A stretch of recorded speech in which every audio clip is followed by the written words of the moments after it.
So maybe seeing the end of the Iran conflict.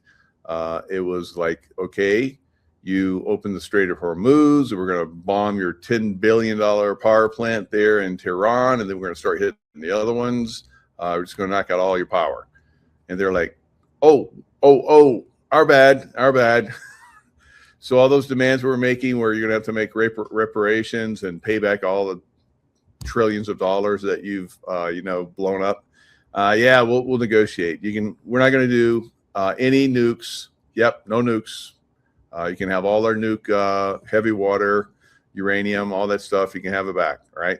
So, but I can tell you, having been in the Middle East for a good portion of my life, decades and decades, that these people are not to be trusted, right? You do not trust them, all right? But they do respond to absolute force and power, though. I can tell you that. All right, so maybe we're seeing these guys are ready to negotiate. Maybe they're just stalling for time until they, get some uranium enriched and put it on some missiles and shoot it somewhere. I don't know. So President Trump said he's going to delay 5 days, and he seems very, very positive. He said if he was a betting man that he would place bets. All right. So if you're in the stock market casino, kind of like I'm in the casino land of Las Vegas right now, you would have done well if you had bet that the stock market was going up Friday. If you had bet the stock market's going to go up on Monday. Now, I said that the stock market, because it got hammered on Friday, it shouldn't have, I don't think. But I think they slaughtered the bulls.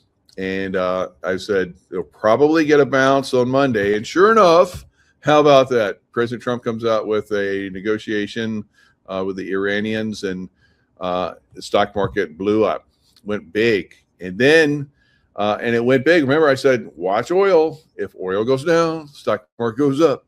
If oil goes up, stock market goes down. It's like seesaw, right? So sure enough, oil started to recover a little bit, started going back up, and the stock market pulled back from its highs. So it remains to be seen what happens tomorrow. Now, the market is very sketch. I think that the market, if this negotiation goes well, the market's going to take off to all-time highs, and then it's going to pull back to I don't know about all-time lows, but it's going to pull back significantly. Right? I thought that this might be the collapse point, but all it is was just a little bit more of a delay. It got a little bit of pullback, which is healthy for a stock market. It didn't enter a correction zone, but it was so close. The NASDAQ was 9.7, percentage, on the downside, and 10% is a correction. So, yep.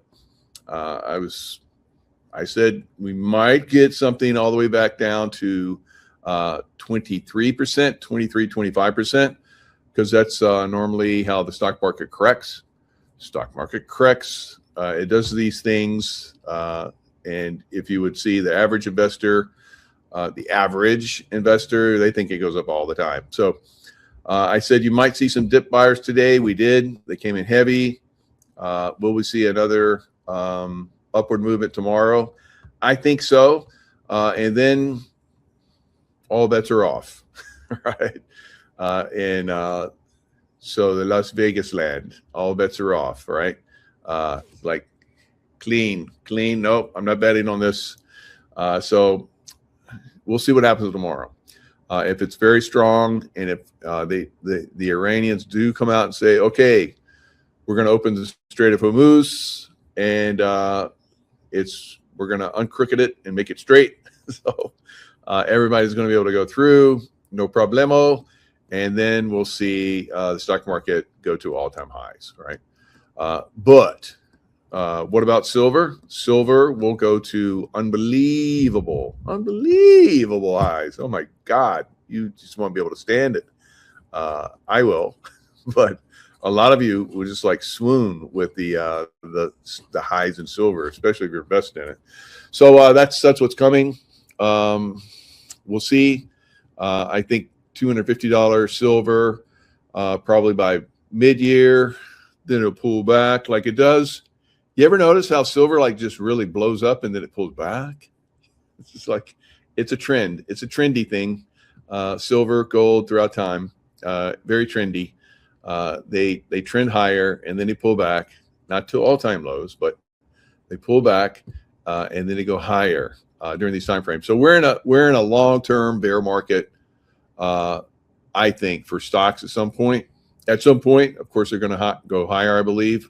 But then they're going to go into a bear market. Now, compared to stocks, silver and gold have done exceptionally well and still have. They're at close to all-time highs. Even with the pullback, they're still trouncing the S&P performance. So, like I've said for years, if you don't have part of your portfolio into silver, you're going to regret it. And there's still time. There's still time before another liftoff, guys. It's a trend. It's trendy, and the trend is in our favor right now. Will it pull back a little bit more? Possibly. If the stock market pulls back more, then people will sell their best performers, which is silver and gold, right? And you'll see some more selling in silver and gold. There's just more opportunity to pick it up at a good rate before it takes off again. All right, so that's somebody asked that in a question. You guys wanted Dr. Kirk Elliott to talk to you about it from Friday, but he had some other things. It's like last week I had people that didn't show up for shows. I had one person's like, I've got another show after we'd scheduled with him over and over again. And I was like, let's give him another chance. Let's give him another chance at a show. And he was like bouncing around. It's like, I'll do this, do that. And I was like, oh, okay, yeah, we'll do that. And then when it's time for the show, what does he do? He's like a teenager. You know how teenagers and some adults, when there's something better comes along, they're like, I didn't want to come hang out with you because I want to hang out with these cooler guys. or this hot girl, came along. I was like, oh, we've been planning hanging out for like weeks, and something changes. So something hotter came along, and so I get dissed by one person, and which is maybe has happened to me one other time. That a person did that will never come on my show ever again. But there are people that couldn't make it for other reasons. Dr. Kirk Elliott was very, very apologetic. I got hung up in traffic or whatever. So anyway, that happened with a lot of shows. Juan O'Savin was supposed to be on a show, and so he's somewhere here in Vegas. I'll be seeing him soon. I'll get a picture with Juan's boots. All right. I'm gonna get a selfie with Juan's boots, so you guys will know that I've been hanging out with him. Tracy and I were talking about that. She's like, I'm gonna get a picture with Juan's boots, and I was like, it'll be like a selfie, and you're like, put your arm around like how you put your arm around somebody when you're getting a picture with them. Put your arm around Juan's boots, and it's like, I'm with Juan. Hilarious, right? So yeah, we're going to be talking about bond issues and so forth. From what I'm hearing, it's not so good. So some of these people that are here, hopefully I'll get them on shows and give you guys some deeper insights of what's going on with the bonds. Of course, the bonds, there's bonds for us. There's bonds for our IDs, our driver's license, our social security number, our birth certificate. There's bonds for everything, but we don't make any profit off that. It's a whole nother system. It's a deep state system, kind of like our laws that are made for us, but not for them, right? So it's a cleanup act that's ongoing. There's a lot of people that I've heard in the military and retired and so forth, high end people that are saying there have been arrests and there have been Guantanamo trials, right? A lot of people are saying that now. It's not how, in the early days where like, people are like just throwing that shit out there. I was like, that's on that one side and that's a goof site. So I don't know. And, and Juan came on and was like, I don't know about that either. So there are people that are saying that it is happening. At some point, I guess we're going to hear about it. And then at some point, probably like John Brennan and Comey, we might see them very visibly, very publicly go to Guantanamo for their trial. Right, that's what I'm thinking. All right, and a lot of people have said that. Now, because we've been saying it, because we're thinking it, doesn't mean it's going to happen. But the best minds are coming together and thinking that that's moving in that direction. So. Very, very interesting. Yeah, I agree. I'll believe when I see it. And, but it's like, I'll believe the sun's going to come up tomorrow when I see it. So you can kind of predict some things, right? With pretty good accuracy. So I feel fairly confident that those guys are going to stand some serious, they're going to get the gallows, right? Both of them. Or maybe something else. I don't know. Maybe they get the bang bang or the gallows. I've heard you get to choose. There was one guy that was like,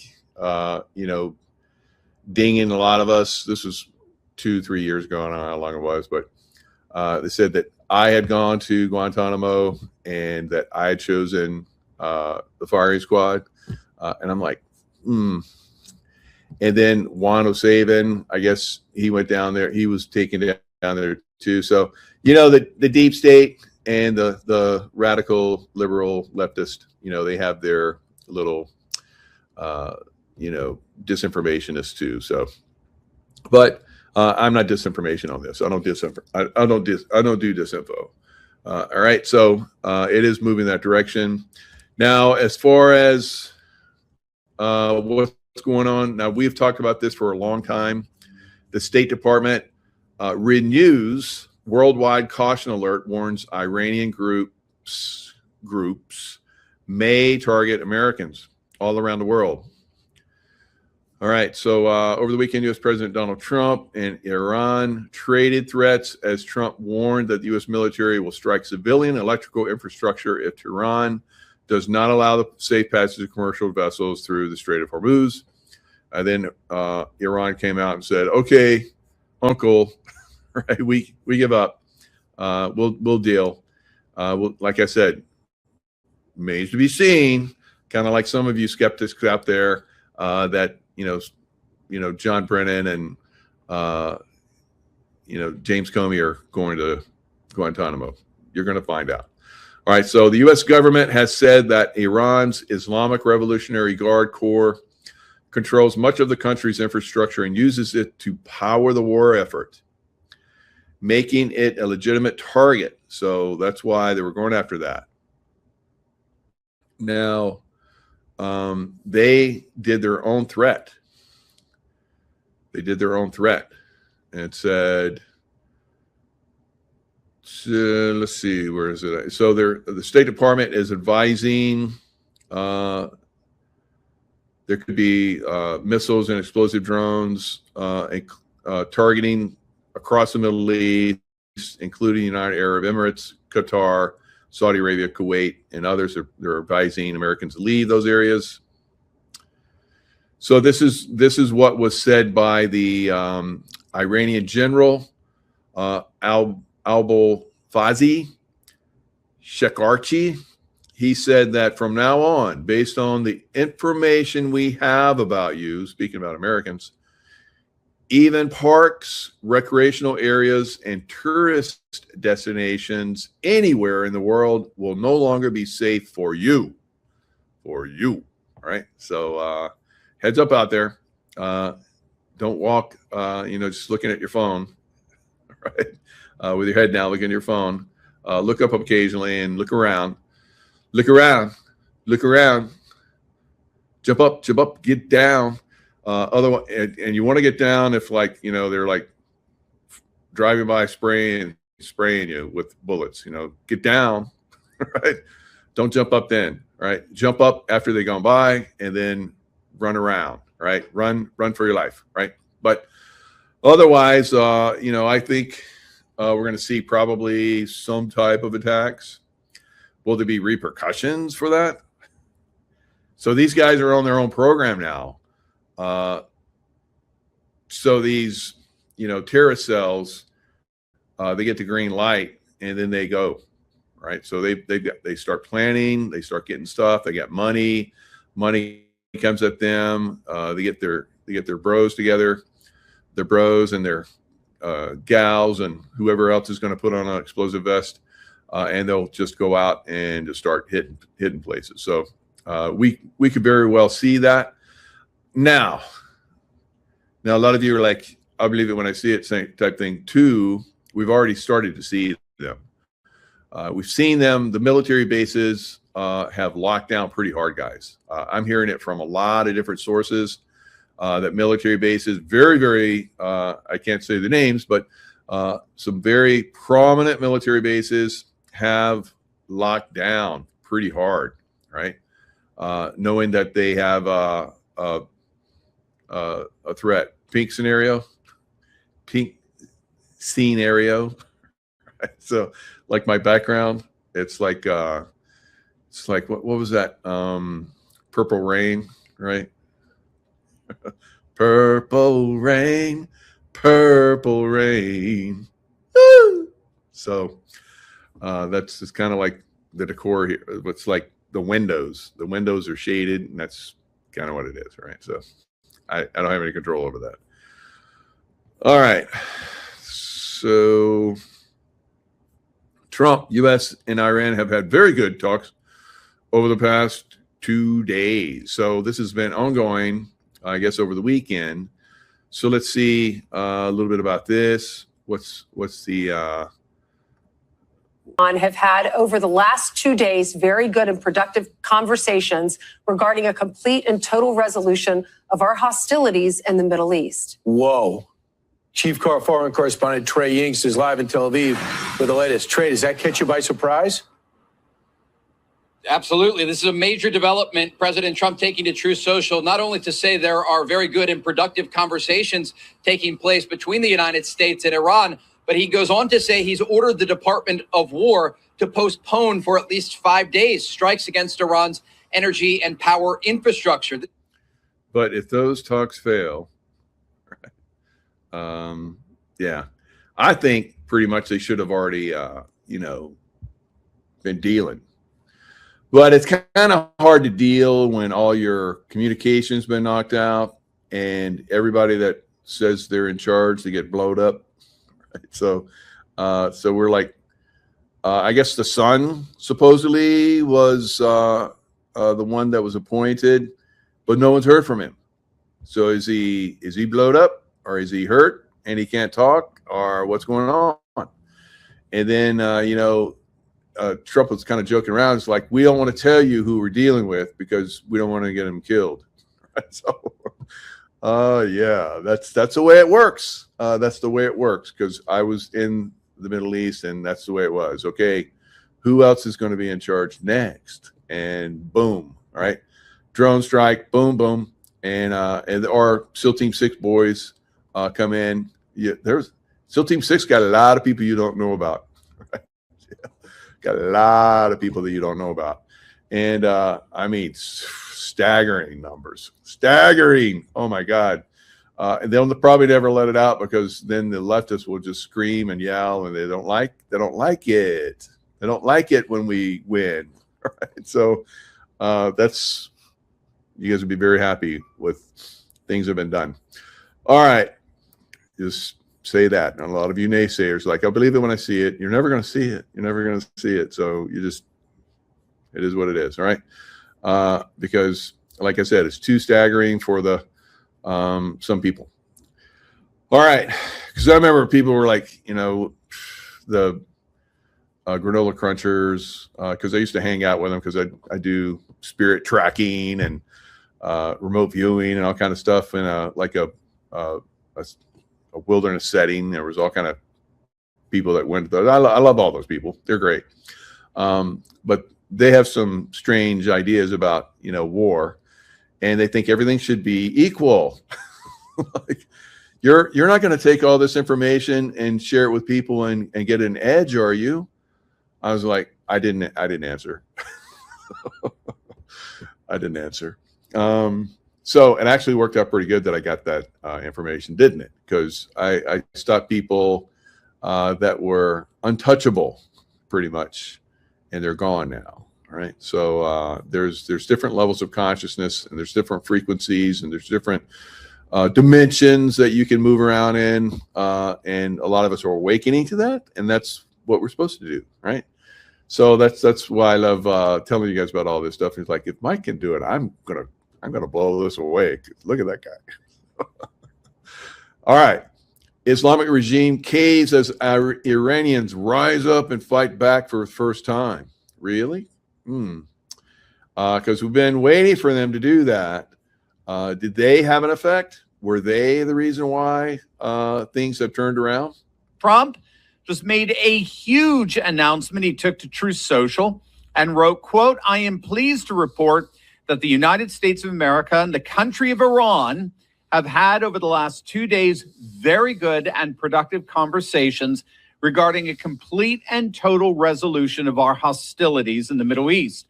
Based on the tenor and tone of these in-depth, detailed, and constructive conversations, which will continue throughout the week, I've instructed the Department of War to postpone any and all military strikes against Iranian power plants and energy infrastructure for a 5-day period, subject to the success of the ongoing meetings and discussions." Thank you for your attention to this map. All right. Subject to the success of the ongoing meetings. And if they don't work, so, Saudi Arabia's like, we're going to kick their ass now. And NATO's like, okay, we're going to join in. We're going to kick their ass now. So everybody's like, ready to kick their ass. And they're like, and they're going to blow up our infrastructure. Yeah, our boyfriends and our wives and children, right? They won't have power. We won't be able to hang out with them and have fun and stuff. So they were worried about that, obviously, and of course the infrastructure for the IRGC really needs that critical power. If they don't have the power, then they won't be able to perform some of their missions, fly the drones, send the drones out, all that kind of stuff. So they're like, okay, we're at a crossroads. We can't talk smack anymore.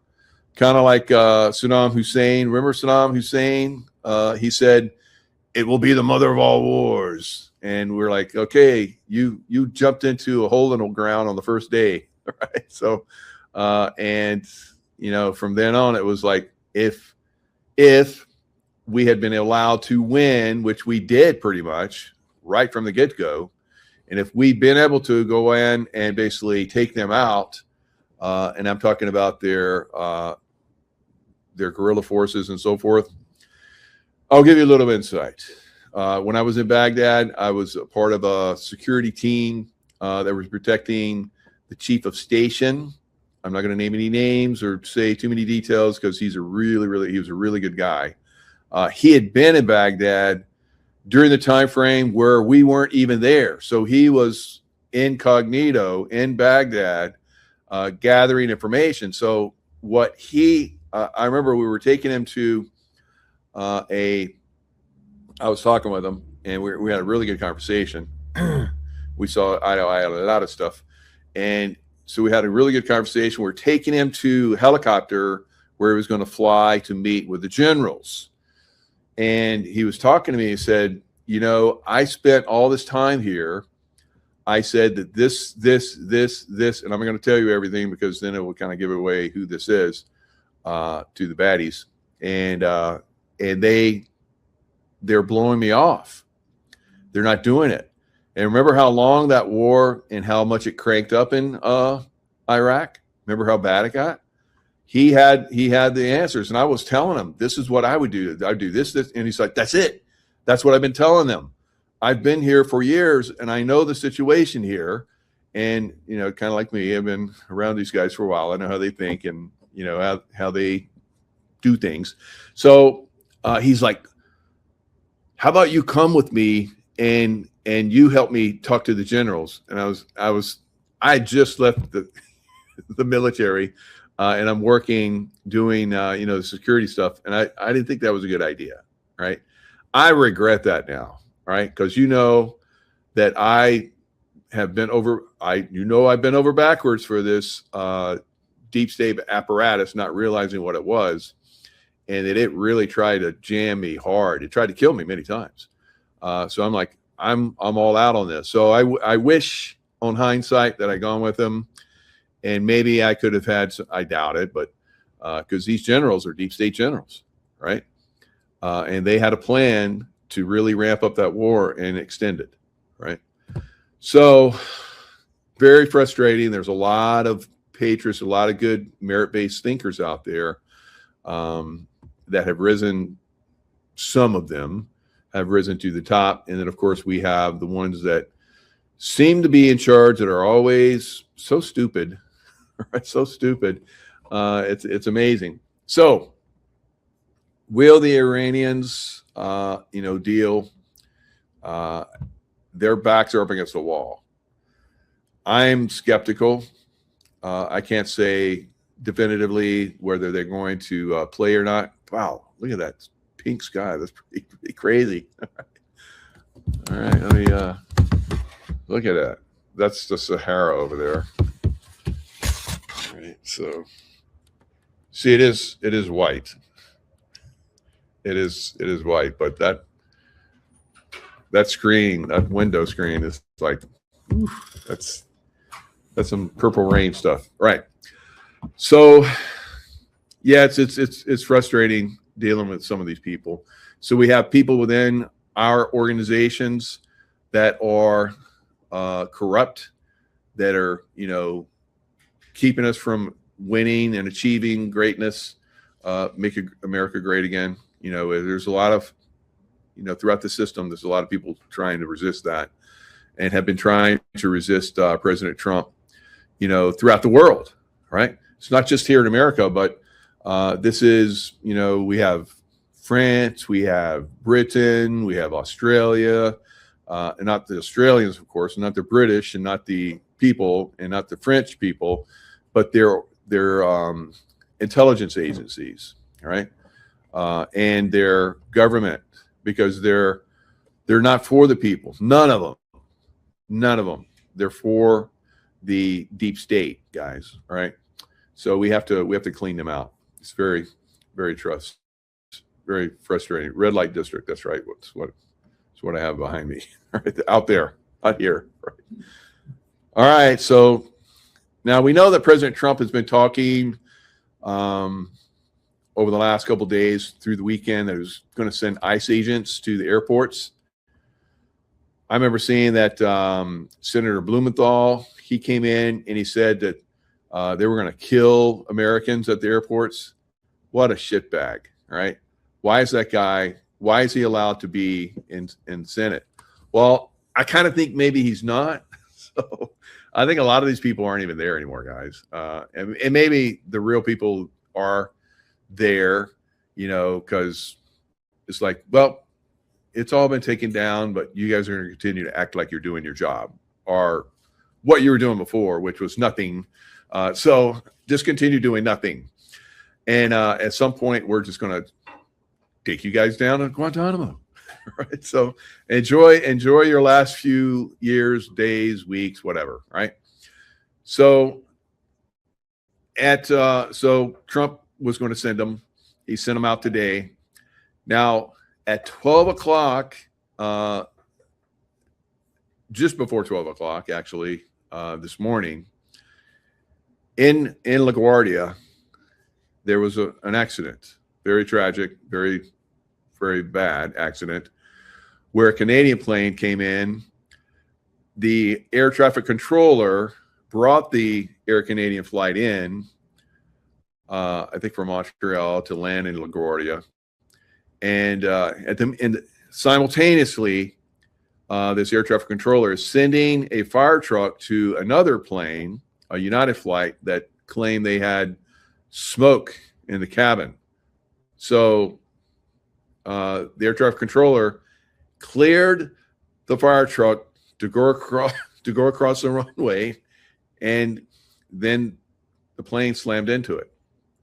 And the 2 pilots died, 41 people injured. I guess flight attendant that was in her seat was ejected from the plane. Now, when I show you the wreckage, you're gonna be like, holy smokes, amazing.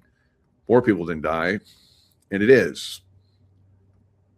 So we know that, I don't know about this air traffic controller when they were brought in, but during the Biden administration, they wanted to make everything fair for everybody, right? It doesn't matter merit. It just has to be fair. Oh, you're transgender? You can be an air traffic controller, because we don't have as many air traffic controllers that are transgender. So this was the push by the Biden administration. And I don't know if this is the case for this particular individual, but President Trump has talked about this in the past and how he's going to have to go in and clean this up. But again, it's a process. Finding replacements shouldn't be that hard. Probably really good people out there. But anyway, 2 pilots dead, 41 people hospitalized after Air Canada plane hits fire truck. Now look at that. Look at that damage. Wow. Good. So it caused airport closure today. Here's another view of it. I think one of these is, so look at the front of that. Wow. So somewhere in there, those 2 pilots all crushed up in there. Yikes. So crazy. So, we have, the Democrats aren't paying the TSA workers, and they're quitting. Now they've not had pay for like 38 days or something like that. So I have memories of going overseas for the CIA, and there was like some pay problems, back when the stock market crashed, 2008, 2009, 11-ish, around that time frame. There was, I guess they just weren't getting enough money laundering through, drug trafficking and, weapons trafficking and human trafficking. They just weren't getting enough. And so they weren't able to pay us. They weren't able to pay our security guys. Is that the most stupidest thing ever? Right. So when we would go over there, we didn't get paid for like 30 days. So you had to buy your own airline ticket, which we flew business class so that, people couldn't see us and know who we were, and we got to be incognito. And when we got on the ground, usually they're like, okay, let's go, get to work. We're paying your salary here. So, you need to be able to like be rested up. So it was pretty cool. Business class, but you paid for it. So those business class tickets, that's like $4,000 or $5,000. And then you had to pay for your own insurance. So your own insurance was like, for another $4,000 or $5,000. So you're out before you even go over there, out of your own pocket, just to go over there to earn money. You're paying $10,000, $12,000, $15,000, right? And then when you get on the ground, you got to pay for all of your expenses, for food and so forth. So I was there for 90 days in Pakistan, 90 days without pay, 90, all right? And of course, I think it was like I'd paid $15,000 because it was a longer flight over to Pakistan. And it was tough. So there's a lot of us over there that weren't paying. So there was another place, and I'm not going to say any names, but there was a place where a bunch of guys were. I'd been there before, and there was like 28 guys. So they all said, "You pay us, or we leave," and that's kind of what TSA is doing, right? So, but we were like 90 days. I was 90 days in. Some of these guys are only 60 days, but they're all at this other place that was just not too far from where I was. It was just me at my place. And a couple other guys, but they're being paid by they were directly hired by the CIA. I eventually would be directly hired by the CIA after this fiasco, but so it's just me at this one spot. So 28 guys are like, we're gonna walk out, we're gonna get on planes and leave, and they're like, okay, we're gonna pay you. We pay, and they got paid. So I'm like, wiggling my thumbs. Hello, how about me? So, and they wanted me to stay another 30 days. They wanted me to stay another 30 days. So I was like, yeah, I'm cool with that, but can you pay me? So 120 days. And I was good with that. Pay is good. And it was good environment. I think people weren't trying to blow me up, but I was, having to go through and do other stuff. But anyway, the guy that was in charge, he was talking back to headquarters. So he's same timing the guy. So they're same timing. And he's like, yeah, Mike's, he's been here for 90 days, hasn't been paid. And he's done this like several times already. So I'm like, let me see how they respond. Because they've already paid these other guys. Why aren't they paying me?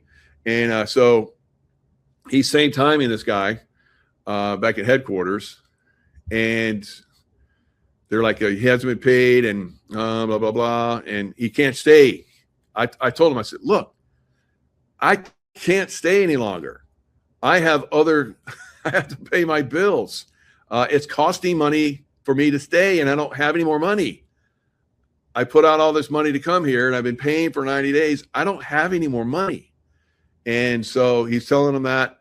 And the guy came through one of those memes where it's like a guy crying. He's like, I was like, fuck it, I'm out. So 3 days later, I'm flying back. I lined up my flight. I said, fuck you guys. That's bullshit. And another guy came to replace me, one of my buddies, because I told him I'm leaving. And so he was like, yeah, I'll come up and take Mike's place. So I'd worked with him a long time. And anyway, he took my place. And he's like, I can't believe you're leaving. I was like, I don't have a choice. And he says, I'll give you money. I'm like, bullshit. No. So I got on a plane. I go back. And I'm like, well, they'll probably pay me when they pay me. And so I got a call. It's like another buddy of mine that I work with. He's a Delta guy. He's like, oh, you pissed them off. They want to fire you. I was like, that's fucking bullshit, And that's how we talk. When I say the F word like that, it's like that's when guys get around, my guys get around, that's F bombs are flying. All right. So he's like, yeah, we've talked to him. We've calmed him down. You're going to get paid tomorrow. I was like, that's great. And yeah, can you fly out in like a week? I was like, sure. What a bunch of shit. All right. So when I hear these guys, I feel for them that haven't been paid and they're like walking off. There's a lot of us in the federal government, guys. We're just like puppets to them. It's so effed up. All right. Especially security guys. And like I said, you would think they would want to pay the security guys first. But no, that for whatever reason, the Democrats and deep state, all that bullshit, they hate on security guys. And I could tell you that there's some of that attitude that I came across downrange. And over time, all of those people that had that attitude towards me loved me later because I saved their friggin' lives. Right? So, and that's what the TSA on some level is doing for us. They're saving our lives by keeping, the terrorist threat is higher. Hell effing low, right? And so the terrorist threat is higher, and they don't want to pay these guys. It's the same bullshit. It's been going on for decades, guys. They F with us. It is pathetic. Pathetic. It's such a pathetic attitude, right? Now, not all of them, the conservative guys are just like so thankful for us. And then, of course, like I told you, if these liberal assholes, find out, how we're saving their lives, then they're like, oh, what do you guys need? What do you want? So, I mean, maybe we get some of these Democrats coming to the airport, and we're like, hey, let's fuck with them. let's make like we're a terrorist, and we're gonna like shoot them all up, and then like scare the shit out of them, and then the good guys come and like go bang bang bang, and it's all blanks, and then they fall and they're all dead, and it's like they escort them out. It's like, we saved your life, and they're like, oh my God, we're gonna pay you guys tomorrow. Food for thought. All right. So that, unfortunately, air traffic controller admitted, I messed up. Think about that. The families of those two pilots. I wonder how that payout goes. All right. And there's not enough money in the world, but, hopefully those families get taken care of and there's no problems. All right. Like, yeah, I mean, maybe they could have stopped the plane. Yeah. Or they could have turned and bullshit, So, so the fire truck, like I said, responding to an odor on a United Airlines flight. Air traffic controller was managing multiple tasks, which may have led to confusion. Multiple tasks, right? So the system, as we know, is antiquated. They were supposed to upgrade it.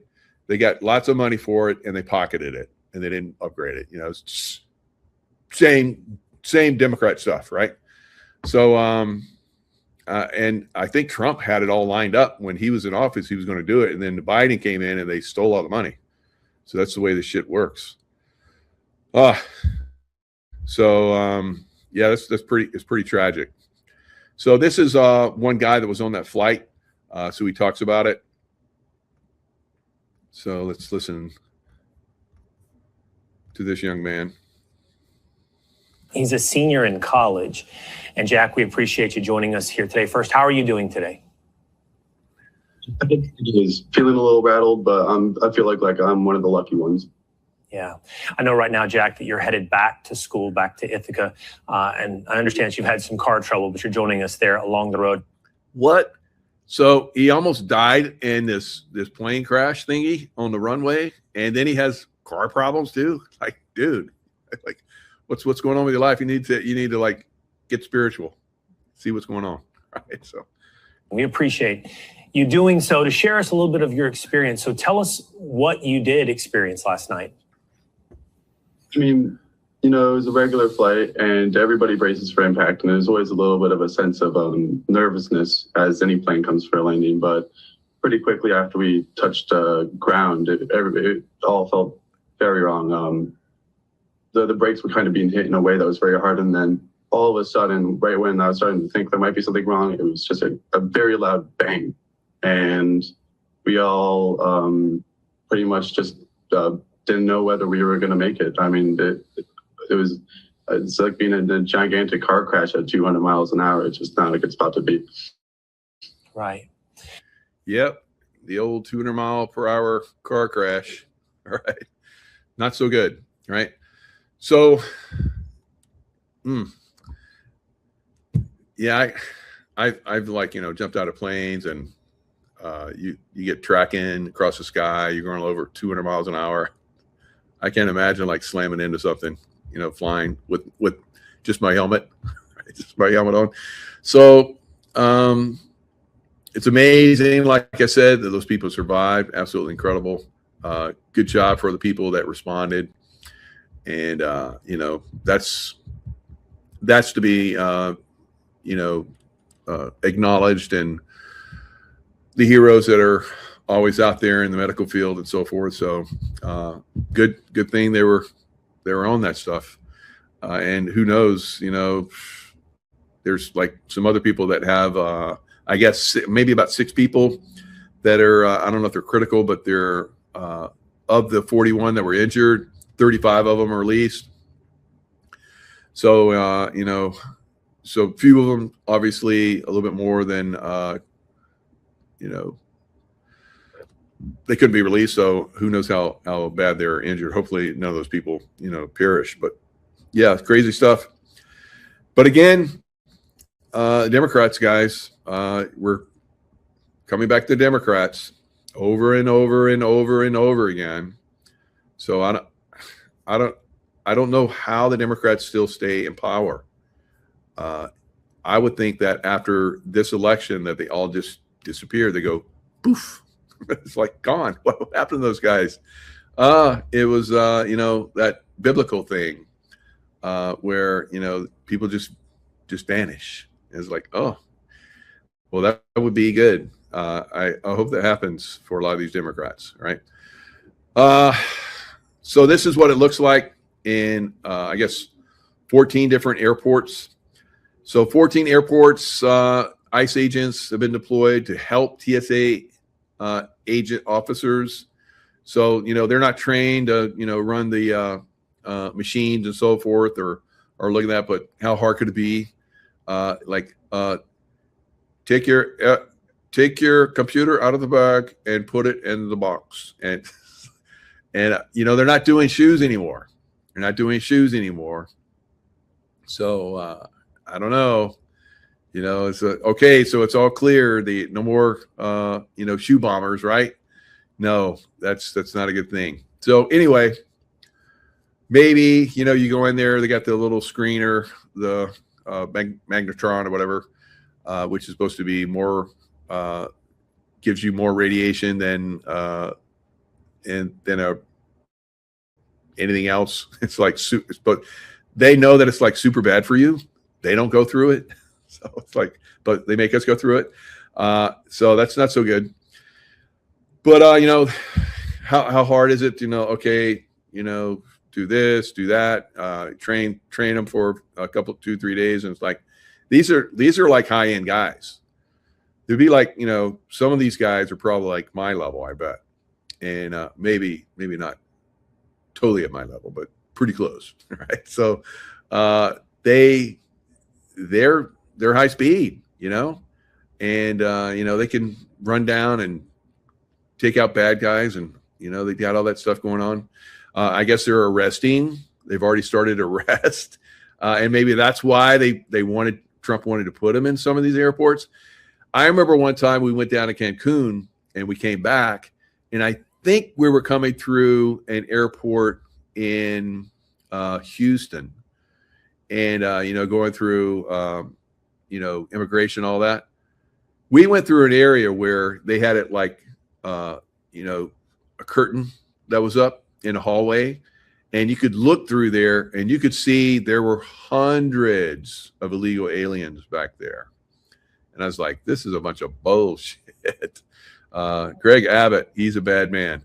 So, that's not going on in those airports. And maybe that was why, guys. Maybe they had a threat. Maybe they knew something was coming. And, well, there is a threat. I promise you there's a threat. There's a terrorist threat. We've been talking about this, and it's these terror cells are probably going to do some damage at some point. So who knows? Maybe that's why the TSA guys came out. Today, this is the image at 14 airports nationwide. President Trump directing ICE agents to help TSA officers with the goal of reducing security wait times at airports that have suffered with the longest security lines in recent days. It's just been a long line. We've been here for a couple hours. We've gotten rebooked onto another flight already. More than 11% of TSA workers nationwide called out sick over the weekend, the highest level since a partial government shutdown began. TSA officers have not received a full paycheck in 38 days as Congress fights over funding the Department of Homeland Security. Democrats demanding changes to policies surrounding immigration enforcement. Fund TSA and get ICE out of our airports. But how the ICE agents will reduce wait times is not clear because they're not trained in running X-ray equipment and magnetometers. So instead, they're helping with crowd control and manning exits. If that's not enough, I'll bring in the National Guard. And still with them on duty, airports like Atlanta and Houston seeing wait times hours long today. Pretty crazy when we rolled up. We walked through the inside of the airport. We saw the long line and we're like, oh my God, this is bad. The TSA union head says putting untrained ICE agents at security checkpoints will not help.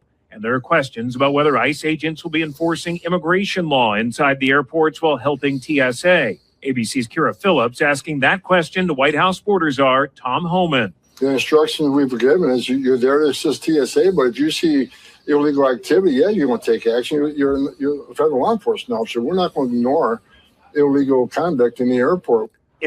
All right. So these are federal law enforcement officers. This is super high level, guys. Now, some of the guys I used to work with, they were able to carry their guns because they worked directly with the CIA. And so they would go through and they'd flash their bags, and all the TSA agents, like, it was like they wanted to wet themselves. It was like, what? What? Because they look at those guys and they're like, put them on pedestals.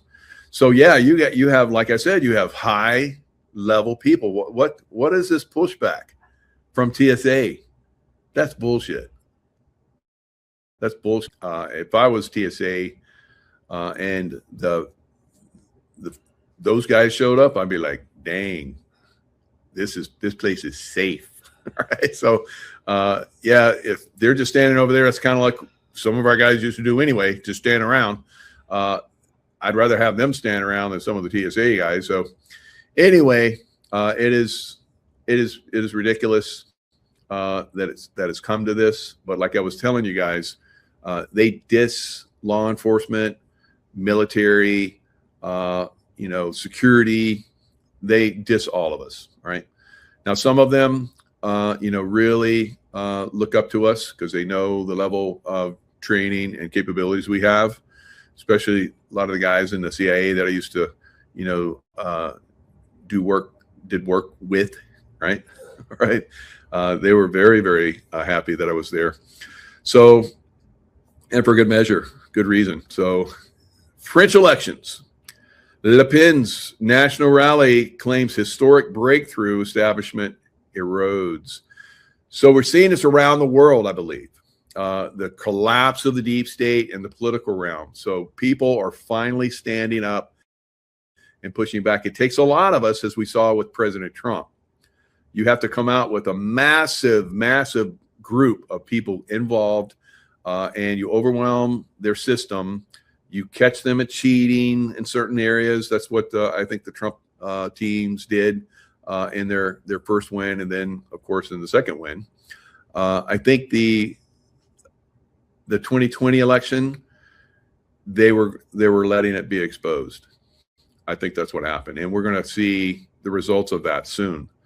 I think they're going to expose all that stuff, and that's going to take down a lot of political types. Right? Like I said, a lot of those guys don't do anything anyway. This is the way I look at our politicians and our government guys. They are the enemy. They are the enemy, right? So I think they're going to be taken down very soon. All right. So this pushback is happening around the world. I think Germany had really good positive elections for conservative types. The liberal communists are basically being pushed out all across the board throughout Europe. This is very, very positive. Now, it says the populist national rally. Let me go ahead and pull this up so you guys can see some of these happy faces. Now, I think Le Pen has won the last two elections. So we're coming up on the third time. I think that this will be the final one where she actually gets in. Le Pen gets in big. We'll see. So historic breakthrough for the party on Sunday's French municipal elections, which saw major establishment figures fall by the wayside, and the craven political partnerships made with the far left proved toxic to voters. So across the board, almost completely, they won. Just a few areas where they didn't. So they won power base. So this happened in areas that have been under socialist control for nearly 4 decades. So Alsace, Carcassonne, I'm probably butchering some of these, although I've had a little French in my high school years. And I've been to Paris. It didn't help out too much because the Parisians are like, they hold up their hand when you try and speak because they love their language and they don't like you to butcher it. So they're like, we speak English. Stop. Right. So Montargis, Orange, the Pyrenees, and Pas de Calais. So lots of places slipped away from their control after nearly 4 decades of control, guys. This is massive, massive, massive. Never before have the RN, the National Rally Party, whatever, and its allies had so many elected officials across France in dozens of municipalities. We are called upon to prove ourselves, Bardella said. However, he noted that these successes are not an end, but a beginning. All right, we'll see. We'll see. Don't want those elections stolen. All right, so next year, Le Pen and Deputy Bardella lead pack of candidates to replace Macron and his father. Yeah, that woman that's claiming to be his wife, or she looks like a woman, but we've heard that's his father. Crazy stuff, right? And the French, they're pretty open about that kind of stuff, I guess. But maybe even that's a little too extreme for the French. I don't know. I think they're fighting out. She, right? All right. So I think that we're going to see this thing unwind as far as the political types, and I think the ones that will go to Guantanamo, they'll be tracked down. I think many of them that are in public office right now, I think they're going to Guantanamo, right? And a lot of them voted for the 2020 election still for Biden. They're going bye-bye, right? And then those that are no longer in office after the people that are on the surface go away, the other ones are going to be tracked down, and they're going to go bye-bye too, right? So it's going to be a lot of bye-byes for a lot of baddies, right? And we like that. We like baddies go bye-bye. All right, guys. Lots of love. Stay in the love vibration. And, of course, we got the love, right here, the pink. So lots of love. We'll see you guys next time.